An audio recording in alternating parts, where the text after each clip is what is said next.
Hi, and welcome to this mini-series of 3 videos that are going to talk about fuzzy project goals and how to overcome the problems that they set you up for. If your projects keep blowing up with scope creep and surprise stakeholders, last-minute changes, there's a pretty good chance your real problem is fuzzy goals. So in this video, I'm going to show you how unclear goals quietly sabotage your projects, even when your plans and tools look great. And by the end, you're going to know exactly what's missing at the start of most projects and how to spot it before it bites you. So let's talk about the hidden cost of fuzzy goals. Most project managers think their main problems are scope creep or difficult stakeholders or not enough resources. Now those are definitely real, but they're usually symptoms. Symptoms of things that were not set up for success from the beginning. You see, underneath, there's a core issue, and that is nobody agreed clearly on what success is before the work started. That's why months later you're in meetings where one leader says, well, we were supposed to improve revenue, and another says, no, this was about customer satisfaction. When goals aren't sharp, everyone can claim the project failed, and it somehow lands on you. So what does a bad goal actually look like? Let's try to make this a little bit concrete. Here are 3 examples of bad or incomplete goals that you see all the time. Improve the onboarding experience. Make the reporting process more efficient. Launch the new internal tool by Q4. Now each one sounds reasonable, but they're all missing critical pieces. What problem are we solving? How will we know it's better? For whom? And what isn't included?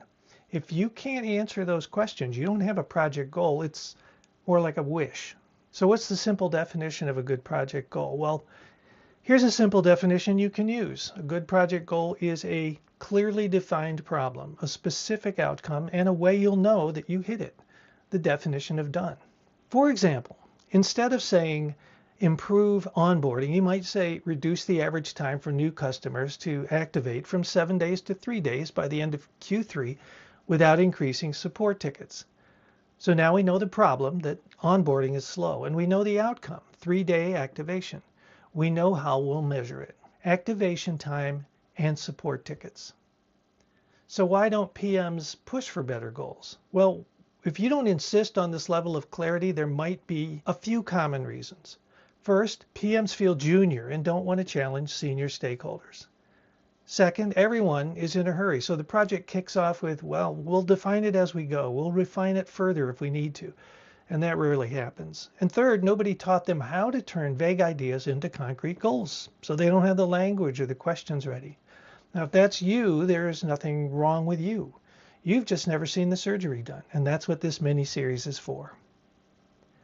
So what are we going to do in this? Well, in this project goal surgery, I'm going to take you step by step through how to dissect a vague project request, how to ask stakeholders the right questions without sounding confrontational, and how to come out with a 1-page goal definition that you can actually run a project against. Think of it like a before and after clinic for project goals. So a call for action to you. If you've ever started a project thinking, I guess we'll figure it out later, this series is for you. So I do ask you to hit subscribe so you don't miss the next episode. And in that one, we're going to take a messy project brief and provide goal surgery on it. And also in the comments, tell me what's the vaguest project goal that you've ever been handed. No company names, nothing personal, just the wording. What was the goal that was just so weird you knew it wasn't going to work from the beginning? We'll see you on the next video.